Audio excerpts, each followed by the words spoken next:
смысле, поймут не в том плане, что они поймут юмор, они поймут, что ты скажешь.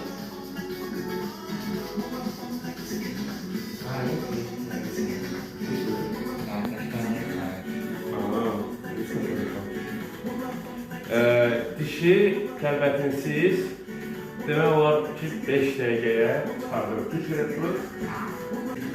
Нормально? Не больно? Ama. Harika.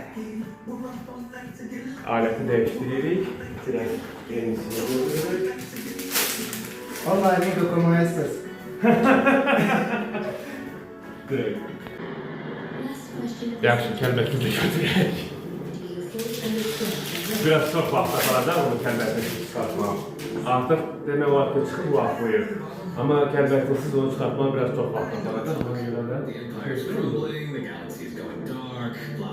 Amma biz kəlbətini belə deyim də təzyiq verməyəcəyik. Elə bir pinsetlə, elə bir pinset işlədirik. Başlayalım, değil mi? Normalno?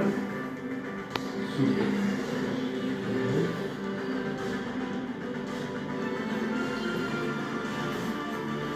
Opportunities for treasure. Relics scattered across the stars, waiting to be claimed. Oba. Aynen öyle. Gel.